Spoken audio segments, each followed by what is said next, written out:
A 78-year-old male, 70 inches tall and weighing 50 kilograms with a history of bladder cancer, COPD, and an EF of 30%, underwent a cystoscopy for ureteral stent placement.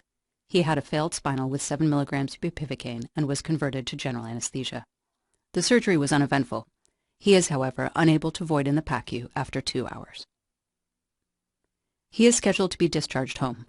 Would you discharge him from the PACU now?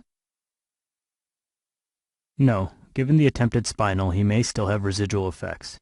Also, I would review his chart to check for history of BPH, dose of opioid given intra-op, as well as for any nephrotoxic agents such as NSAIDs, ACE inhibitors, or contrast. You check the patient and chart, and there is nothing suspicious. He is able to walk and has rectal tone.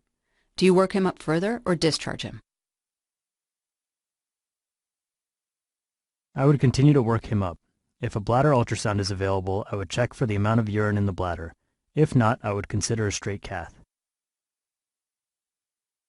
Do you routinely wait for patients to void prior to discharge from PACU after ambulatory surgery? No, the requirement to void is on a case-by-case basis. This patient has many risk factors for urinary retention, including possible blood clot obstructing urethral outflow given the nature of the procedure. A straight cath is performed, yielding 200 ml. The patient is observed for another 2 hours, after which he voids 25 ml. The surgeon asks you if this could be due to the spinal or fluoride toxicity from your anesthetic gas. Fluoride toxicity has never been reported as a complication of sevoflurane and causes osmotic diuresis, so that would be highly unlikely. The spinal could cause retention, although it should have worn off after 4 hours, and besides, the patient has normal rectal tone. Given the small amount of urine output and history of CHF, I would be concerned for true oliguria. How would you work up oliguria? I would place a Foley catheter to monitor urine output hourly. I would then give a fluid bolus of 500 milliliters LR to assess for a response. Furthermore, I would check serum chemistries. What is an acceptable amount of hourly urine output and why? The minimal normal amount of urine output is 0.5 milliliters per kilogram per hour. That value is based on the normal daily amount of solute excretion and the output required at maximal urine concentration to obtain complete excretion.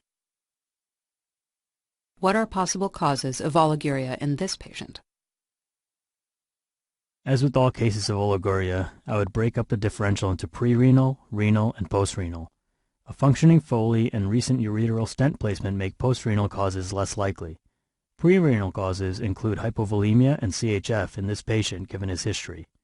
Renal causes are less likely but could include a drug or contrast reaction. The patient actually did receive 30 milligrams of ketorolac intraoperatively. How do NSAIDs cause oliguria? NSAIDs impair renal autoregulation by inhibiting prostaglandin-mediated dilation of the afferent glomerular arteriole. This dilation is needed to maintain renal blood flow in hypovolemia, so, without it, the patient can become oliguric. How would you manage the oliguria? I would ensure that the patient is adequately hydrated to a target of euvolemia. If his blood pressure is adequate and he has no other signs of organ dysfunction, I would otherwise have him admitted for observation. What is a normal creatinine level? Normal creatinine depends on the patient's age, muscle mass, sex, and diet. For a 20-year-old 70-kilogram man, normal creatinine is roughly 1 milligrams per deciliter. An 80-year-old 50-kilogram male, such as our patient, should have a lower creatinine, roughly around 0.7 milligrams per deciliter. Would you give a colloid, such as hydroxyethyl starch, for volume resuscitation?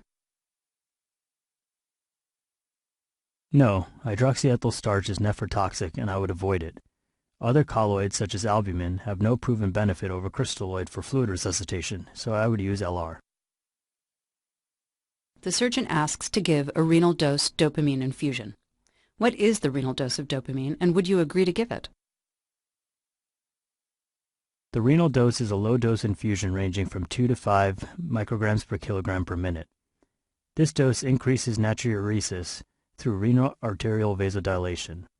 Although it may improve the oliguria, I would not agree to starting dopamine in a normotensive patient because it does not improve outcome and has side effects, such as arrhythmias.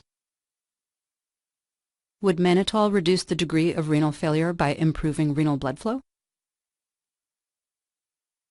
No, mannitol could actually worsen renal failure in patients receiving radiocontrast, and I avoid using it in this patient.